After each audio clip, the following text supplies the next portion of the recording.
बच्चों, हम लोग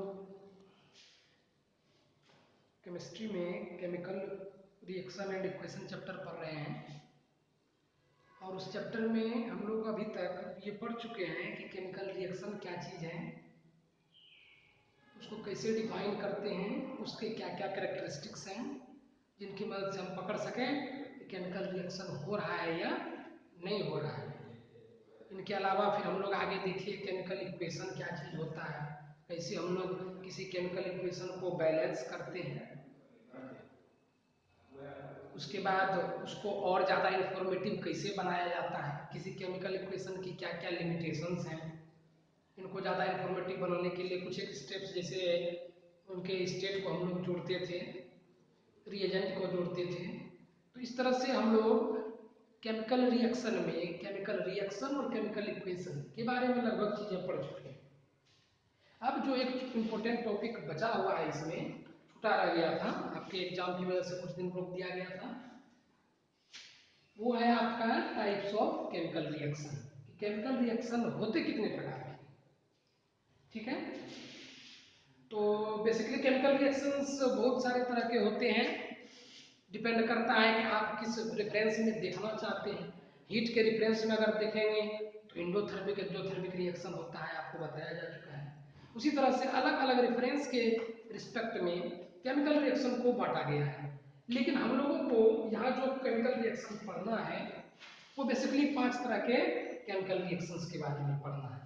सबसे पहला कॉम्बिनेशन रिएक्शन, दूसरा डिकम्पोजिशन रिएक्शन, तीसरा डिस्प्लेसमेंट रिएक्शन, चौथा डबल डिस्प्लेसमेंट रिएक्शन और पांचवा रिडॉक्स रिएक्शन। चलिए हम लोग बारी बारी से क्या करते हैं, एक एक को पढ़ते हैं कि कौन सा रिएक्शन क्या है और कैसे हम किसी रिएक्शन को देखकर पकड़ेंगे वो किस टाइप का केमिकल रिएक्शन है। ऐसी कोई बंदिश नहीं है कि किसी केमिकल रिएक्शन सिर्फ एक ही तरह का हो सकता है।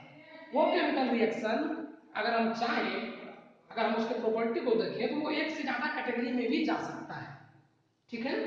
सबसे पहला हमारा केमिकल रिएक्शन है कॉम्बिनेशन रिएक्शन।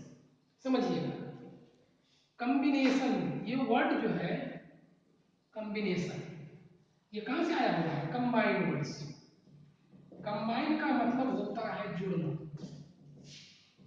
कंबाइन का मतलब क्या होता है, जुड़ना, एडिशन, एक दूसरे में सम्मिलित होना या जुड़ना, इसी को हम लोग क्या बोलते हैं, कंबाइन करते हैं। तो ये कॉम्बिनेशन रिएक्शन जो है ये इसी कंबाइन वर्ड से बना हुआ है। तो हम लोग इसको कैसे डिफाइन करेंगे, ध्यान से देखिए। The reaction in which two or more substances can be element or compound combine to form a single substance are called combination reaction. ऐसा रिएक्शन जिसमें क्या होता है, दो या दो से अधिक सब्सटेंस मिलकर, वो सब्सटेंस क्या क्या हो सकते हैं, एलिमेंट भी या कंपाउंड भी, वो जब कंबाइन करते हैं तो उनके कॉम्बिनेशन से अगर सिंगल सब्सटेंस बनता हो तो वैसे रिएक्शन को हम लोग क्या बोलेंगे, कॉम्बिनेशन रिएक्शन कहेंगे, ठीक है। आपको समझ में आ गया। कॉम्बिनेशन रिएक्शन में क्या होता है कि दो अलग अलग सब्सटेंस होगा, क्या करेगा, कंबाइन करके और एक ही सब्सटेंस बनाएगा, सिंगल सब्सटेंस, ठीक है। उससे रिएक्शन को हम लोग क्या बोलेंगे, कॉम्बिनेशन रिएक्शन कहेंगे। ये कॉम्बिनेशन रिएक्शन में आप देख रहे हैं कि यहाँ क्या होता है, दो या दो से अधिक सब्सटेंस रिएक्टेंट साइड में होंगे, लेकिन प्रोडक्ट साइड में सिर्फ कितना सब्सटेंस होगा, एक ही सब्सटेंस होगा। यही इसके पहचानने का तरीका है कि आपको देखना है कि कितने प्रोडक्ट बन रहे हैं। अगर प्रोडक्ट में एक ही सब्सटेंस है तो वो रिएक्शन कैसा कहलाएगा, कॉम्बिनेशन रिएक्शन कहलाएगा। और अगर एक से ज्यादा है तो उसको हम लोग कॉम्बिनेशन रिएक्शन में नहीं पढ़ते हैं। अब ये दो या दो से अधिक सब्सटेंस कंबाइन कर सकते हैं किसी कॉम्बिनेशन रिएक्शन, तो वो जो दो सब्सटेंस या दो से अधिक सब्सटेंस होंगे वो क्या क्या हो सकते हैं। हमने बेसिकली दो सब्सटेंस के कॉम्बिनेशन का रिएक्शंस लिया है, कुछ एक एग्जांपल्स लिए हैं। जैसे यहाँ देखिए, कार्बन जो है उसको ऑक्सीजन से कंबाइन करने पर आप जानते हैं जब किसी कोल को एयर के प्रेजेंस में जलाया जाता है तो उससे क्या फॉर्म होता है, कार्बन डाइऑक्साइड फॉर्म होता है। इस रिएक्शन को अगर आप देखें तो इसमें क्या हो रहा है, एक सब्सटेंस कार्बन दूसरे सब्सटेंस ऑक्सीजन से रिएक्शन करके सिंगल सब्सटेंस कार्बन डाइऑक्साइड बना रहा है, तो इसलिए ये रिएक्शन कैसा कहलाएगा, कॉम्बिनेशन रिएक्शन कहलाएगा। उसी तरह आप दूसरे रिएक्शन को देखिए, हाइड्रोजन गैस क्लोरीन गैस से लाइट के प्रेजेंस में रिएक्शन करता है। हम लोग इस रिएक्शन को पढ़े हैं कैरेक्टरिस्टिक्स ऑफ केमिकल रिएक्शन में। वो क्या करता है, हाइड्रोजन क्लोराइड का फॉर्मेशन करता है। तो यहाँ भी आप क्या देख रहे हैं, दो सब्सटेंस कंबाइन कर एक नया सब्सटेंस बना रहा है, और इस रिएक्शन को हम लोग क्या बोलते हैं, कॉम्बिनेशन रिएक्शन। उसी तरह sulphur dioxide gas oxygen gas से रिएक्शन करके सल्फर डाइऑक्साइड गैस बना रहा है, या नाइट्रिक ऑक्साइड ऑक्सीजन गैस से रिएक्शन करके नाइट्रोजन डाइऑक्साइड बना रहा है। इन सारे रिएक्शंस को अगर आप गौर से देखें तो सिर्फ और सिर्फ सिंगल प्रोडक्ट मिल रहा है, इसीलिए हम लोग इसको क्या बोलते हैं, कॉम्बिनेशन रिएक्शन। उसी तरह देखिए अमोनिया गैस हाइड्रोजन क्लोराइड से रिएक्शन करके अमोनियम क्लोराइड बनाता है। क्विकलाइन का आप रिएक्शन पढ़े हैं, एक्सोथर्मिक हम लोग इसको पढ़ चुके हैं। क्विकलाइन कैल्शियम ऑक्साइड क्या करता है, वाटर के प्रेजेंस में विगरसली रिएक्ट करता है, और उसकी वजह से कैल्शियम हाइड्रोक्साइड सिलाइम का फॉर्मेशन करता है। ये सारे रिएक्शंस क्या है, कॉम्बिनेशन रिएक्शन है। क्यों, क्योंकि यहाँ चीजें कंबाइन हो रही है, दो चीज जुटकर एक चीज बन रहा है, इसको इसी को हम लोग कंबाइन करना कहते हैं, और इस रिएक्शन को कॉम्बिनेशन रिएक्शन कहते हैं। अब अगर हम इन रिएक्शंस को देखें तो आपको एक पैटर्न नजर आएगा। इन दो रिएक्शंस में अगर आप गौर से देखें तो एक एलिमेंट दूसरे एलिमेंट से कंबाइन करके कॉम्बिनेशन रिएक्शन कर रहा है। तो कॉम्बिनेशन रिएक्शन तीन तरह के हो सकते हैं, दो एलिमेंट कंबाइन कर, कहने का मतलब है एलिमेंट के कॉम्बिनेशन से कॉम्बिनेशन रिएक्शन हो सकता है, या एक एलिमेंट और एक कंपाउंड से भी कॉम्बिनेशन रिएक्शन हो सकता है। उसी तरह दो कंपाउंड से भी कॉम्बिनेशन रिएक्शन हो सकता है। तो ये एक मात्र दो एलिमेंट्स या कंपाउंड्स का रिएक्शन है, ऐसा नहीं है कि दो दो एलिमेंट्स से कंबाइन होते हैं, दो से ज्यादा कंपाउंड्स एलिमेंट्स भी रहे तो कंबाइन होंगे, लेकिन पैटर्न क्या है कि कॉम्बिनेशन से फॉर्म सिर्फ एक ही प्रोडक्ट होगा, चाहे रिएक्टेंट कितना हो। ठीक है, अब हम लोग नेक्स्ट देखते हैं कॉम्बिनेशन के बाद डिकम्पोजिशन रिएक्शन। चलिए तो बच्चों आपको सबसे पहला कॉम्बिनेशन रिएक्शन समझ में आ गया। कॉम्बिनेशन का मतलब होता है कंबाइन करना, कि बहुत सारे सब्सटेंस मिलेंगे और एक सब्सटेंस बनाएंगे। नेक्स्ट हमारा है डिकम्पोजिशन रिएक्शंस। पहले इनके डेफिनेशन को जान लेते हैं। डिकम्पोज का मतलब आप लोग बायोलॉजी में पढ़े होंगे कि कोई सब्सटेंस डिकम्पोज कर जाता है बहुत दिन तक जब पड़े रहे जमीन में। तो डिकम्पोज का मतलब होता है वो ब्रेक करता है, टूटता है, विघटित होता है। डिकम्पोज का मतलब क्या होता है, टूटना, ब्रेक करना। ठीक है, विघटित होना, डिसोसिएशन जिसको कहते हैं। एसोसिएट मतलब जुड़ना, डिसोसिएट मतलब टूटना। ठीक है, तो नाम से ही जाहिर है इस रिएक्शन में क्या होगा, डिकम्पोजिशन रिएक्शन है। तो हम लोग बोलेंगे the reaction in beach A compound dissociates, या उसको डिकम्पोज भी कहते हैं। ठीक है, या ब्रेक्स अप, टूटना, into two or more simpler substances are known as decomposition reaction।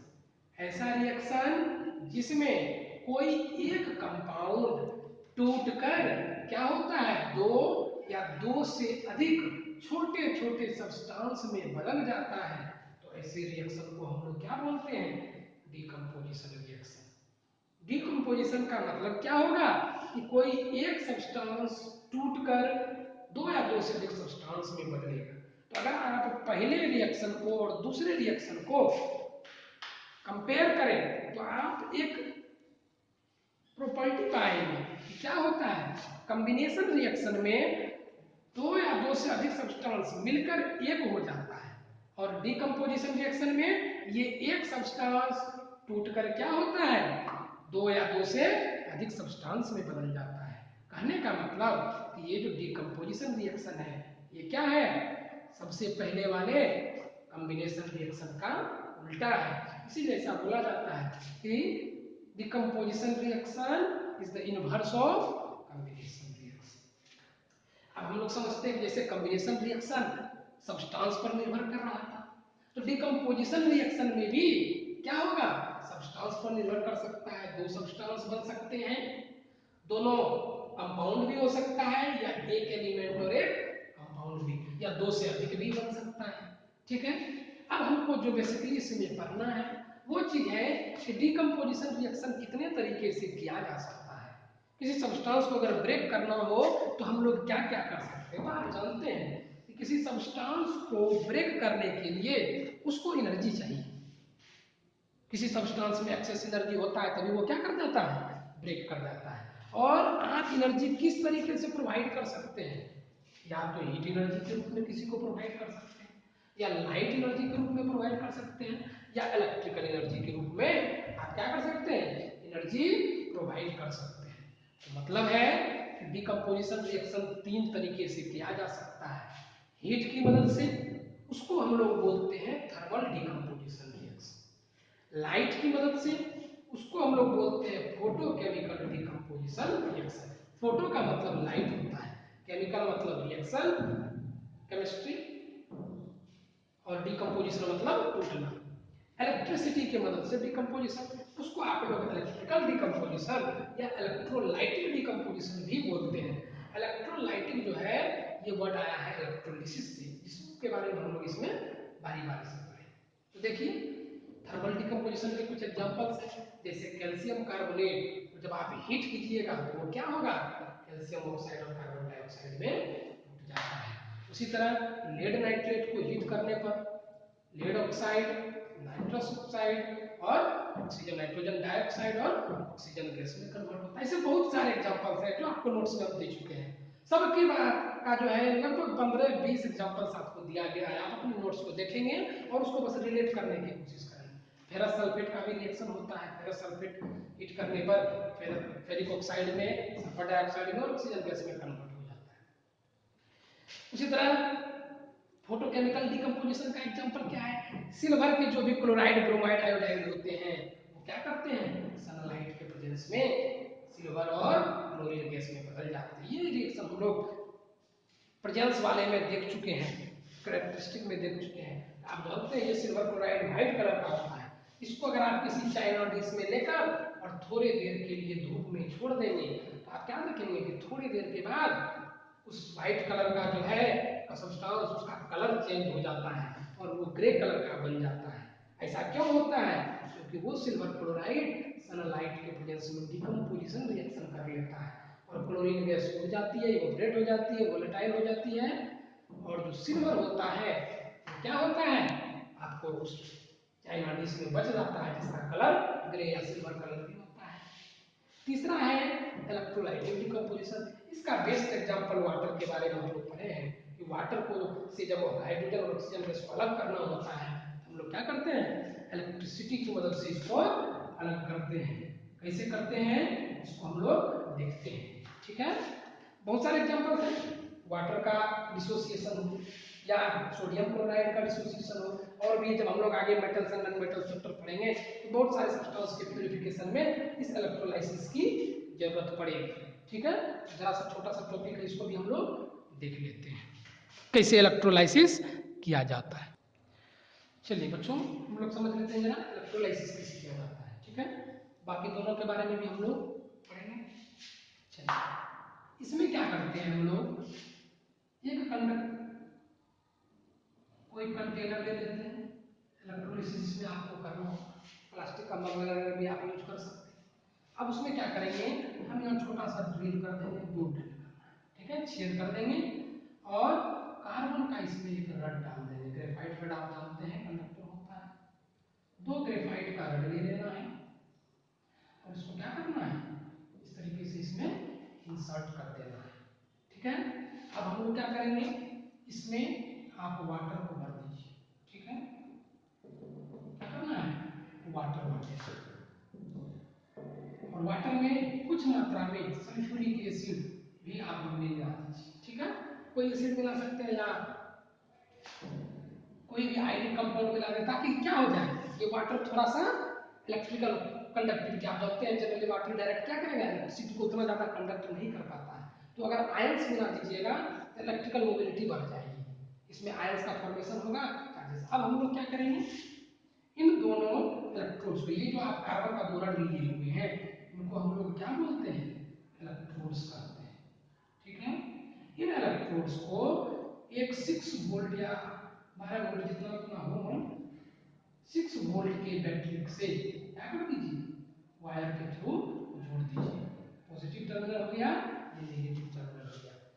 जो इलेक्ट्रोड पॉजिटिव टर्मिनल से जुड़ा होता है उसको हम लोग एनोड कहते हैं, और जो नेगेटिव टर्मिनल से जुड़ा होता है उसको हम लोग क्या बोलते हैं, कैथोड बोलते हैं। तो इस तरह से आप एक apparatus तैयार कर सकते हैं। एक प्लास्टिक का मग ले लिए, इसमें होल करके कार्बन का ग्रेफाइट जो डाल दिए, दोनों एडहेसिव लगा के उसको चिपका देना है ताकि वाटर लीकेज ना हो। ठीक है, एडहेसिव से, टेप से, जैसे भी आप व्यवस्था कर रबर डालकर भी फिट कर सकते हैं ताकि पानी गिरे ना। उस पानी में कुछ मात्रा में क्या करना है, आयनिक कंपाउंड सल्फ्यूरिक एसिड को, सोडियम क्लोराइड कुछ भी मिला दीजिए। ठीक है, और इस दोनों इलेक्ट्रोड्स को क्या करना है, एक 6 वोल्ट के या 8 वोल्ट के बैटरी से वायर के थ्रू कनेक्ट कर देना है, और इसमें आप एक स्विच भी लगा दीजिए। ये हमारा apparatus तैयार हो गया। अब हम क्या करेंगे, एक टेस्ट ट्यूब लेते हैं और इसको इसके ऊपर क्या कर देते हैं, इन्वर्ट कर देते हैं, उल्टा कर रख देते हैं। ये मेरा टेस्ट ट्यूब इसमें उलट कर रख दिया, वाटर इसमें फिल किया हुआ है, आप जानते हैं इसमें भी वाटर भर जाएगा। इस तरह से आप क्या कीजिए, इसको उल्टा कर रख दीजिए, तो इसमें वाटर पूरा फिल हो जाएगा, आप जानते हैं। अब हम लोग क्या करेंगे, इस स्विच को ऑन कर देंगे। ठीक है, जैसे ही आप स्विच को ऑन करेंगे, आप जानते हैं यहाँ से क्या होगा, इलेक्ट्रिसिटी फ्लो होना शुरू होगा, और ये इलेक्ट्रिसिटी कहाँ चला जाएगा, इस रड में चला जाएगा। रड की मदद से इस वाटर से कंबाइन कर जाएगा और इस पूरे सिस्टम में इलेक्ट्रिसिटी जनरेट होने लगेगा। और आपको थोड़ी देर तक वेट करना है। थोड़ी देर के बाद आप क्या देखिएगा, ये जो आपका टेस्ट ट्यूब है ना, इसमें ऊपर एक बबल फॉर्मेशन होना शुरू हो जाता है, और यहाँ पर जो वाटर है वो धीरे धीरे नीचे की ओर डिस्प्लेस हो जाएगा और इधर से बाहर निकलता है। तो यहाँ पर आपको बबल का फॉर्मेशन दिखेगा। ठीक है, तो यहाँ भी, इसमें भी आपको बबल्स का फॉर्मेशन दिखेगा और वाटर डिस्प्लेस हो जाएगा नीचे की तरफ। वहां वाला वाटर क्या हो जाएगा, धीरे धीरे नीचे की तरफ आ जाएगा। तो ऐसा क्यों हुआ, इसका कारण यही है। क्या कारण है, ये जो वाटर है उसमें आपने क्या किया, इलेक्ट्रिसिटी प्रोवाइड किया, और जैसे ही वाटर में हम लोग इलेक्ट्रिसिटी प्रोवाइड करते हैं in the presence of acidic medium, या हम कह सकते हैं आयन के प्रेजेंस में, तो ये वाटर क्या होता है, आयंस में टूट जाता है। ये किसमें टूट जाता है, आयंस में टूट जाता है, और धीरे धीरे इन आयंस का और फिर ज्यादा डिसोसिएशन होता है, जिसकी वजह से ये फिर क्या करता है, इसमें से जो हाइड्रोजन है ये भी बाहर निकल जाता है। इस तरह से ये आयंस का फॉर्मेशन करते हैं, और ये आयंस जब धीरे धीरे इस इलेक्ट्रोड के पास जाकर जमा होते हैं तो वो उन पर चिपककर अपने एलिमेंटल फॉर्म में आ जाते हैं या कंपाउंड फॉर्म में आ जाते हैं। अब देखना ये है बनता कहाँ क्या है, तो ध्यान रखना है जो पॉजिटिव टर्मिनल से जुड़ा हुआ है, तो अगर मान लीजिए ये पॉजिटिव टर्मिनल है, इसको आपने वायर से कनेक्ट किया, तो ये इलेक्ट्रोड भी क्या हो गया, पॉजिटिवली चार्ज हो गया। और जैसे ही इस वाटर में जो ऑक्सीजन के निगेटिव आयंस हैं, जैसे ही ये पॉजिटिवली चार्ज होगा, तो आप जानेंगे ये निगेटिव चार्ज क्या करेगा, इस पॉजिटिव चार्ज को की ओर अट्रैक्ट होगा।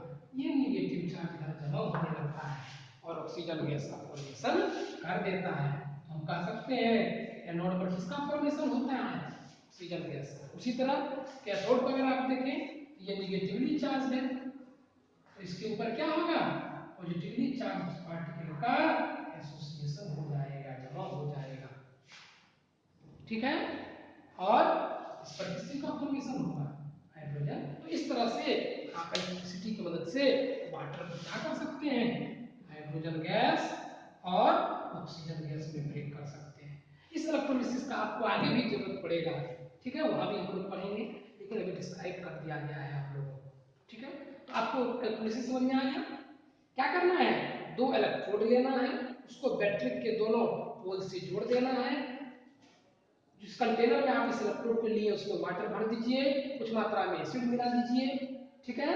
और 2 टेस्ट ट्यूब को उस इलेक्ट्रोड पर इन्वर्ट कर दीजिए वाटर फिल करके, और इसको अगर रिएक्शन को थोड़ी देर तक छोड़ेंगे तो आप क्या देखेंगे, दोनों में अलग अलग गैस का फॉर्मेशन होता है। और ये जो गैस बनता है एक में, वो दूसरे के रिस्पेक्ट में क्या होता है, दुगुना होता है। कैसे आप जानेंगे, तो जब आप इस रिएक्शन को बैलेंस करेंगे तभी आपको ये मालूम चलेगा। आप देखिए H2 H2O O2 बैलेंस करने के लिए 2 लगा, यहाँ भी 2 लगा। तो आप क्या देख रहे हैं कि अगर इस रिएक्शन को देखें तो इसमें इसका 1 मोल, इसका 2 मोल और इसका 2 मोल बन रहा है। कहने का मतलब जितना वॉल्यूम इसका बनेगा उसका दुगुना वॉल्यूम क्या मिल जाएगा, हाइड्रोजन। ये क्वेश्चन आपको पूछ रहा है, सीबीएसई में रेगुलरली देख रहे हैं कि क्यों ऐसा होता है कि इलेक्ट्रोलिसिस के दौरान, वाटर के इलेक्ट्रोलिसिस के दौरान जो एक सब्सटेंस बनता है उसका वॉल्यूम दुगुना होता है। हम बता सकते हैं क्यों, क्योंकि जो रिएक्शन होता है उसमें ऑक्सीजन का मोल और हाइड्रोजन का मोल का रेशियो क्या होता है, 1:2 होता है। इसलिए दोनों के वॉल्यूम का भी रेशियो 1:2 होगा। आप मोल की प्रॉपर्टी में पढ़े हैं, तो मोल पर ही क्या करता है, वॉल्यूम निर्भर करता है। नेक्स्ट आपको थोड़ा सा देख लेना है, हमने जो आपको बताया थर्मल डिकम्पोजिशन, फोटो डिकम्पोजिशन तो हम लोग जान रहे हैं सनलाइट के प्रेजेंस में होता है, इलेक्ट्रिसिटी को देख लिए। अब थोड़ा थर्मल के बारे में देख लेते हैं। आप जानते हैं कि थर्मल डिकम्पोजिशन का मतलब है क्या करना है, हीट प्रोवाइड करना है। ठीक है, तो ये जो हम लोग हीट प्रोवाइड करते हैं ये 2 तरीके से कर सकते हैं। पहला, in the presence of air. कुछ एक का डिकम्पोजिशन जो होता है थर्मल डिकम्पोजिशन वो एयर के प्रेजेंस में होता है। जैसे कोयले वगैरह को आप जलाते हैं, इसके प्रेजेंस में जलाते हैं, इसके प्रेजेंस में। और कुछ डिकम्पोजिशन रिएक्शन जो होता है वो एयर के अब्सेंस में किया जाता है। ठीक है, तो वैसे डिकम्पोजिशन रिएक्शन जो एयर के प्रेजेंस में किए जाते हैं उसको हम लोग क्या बोलते हैं, रोस्टिंग कहते हैं। और जो एयर के अब्सेंस में किए जाते हैं उसको हम लोग कैल्सिनेशन कहते हैं। ये सब छोटा छोटा टर्म है, ये सब भी रिएक्शन ही है, इसलिए आपको बता दिया जा रहा है क्योंकि इसका फिर आपको आगे यूज होने वाला है आगे के चैप्टर्स में। ठीक है, तो रोस्टिंग अगर कहीं वर्ड लिखा हो तो आपको समझ जाना है क्या हो रहा है, एयर के प्रेजेंस में हो रहा है। और कैल्सिनेशन लिखा है मतलब एयर के अब्सेंस में हो रहा है।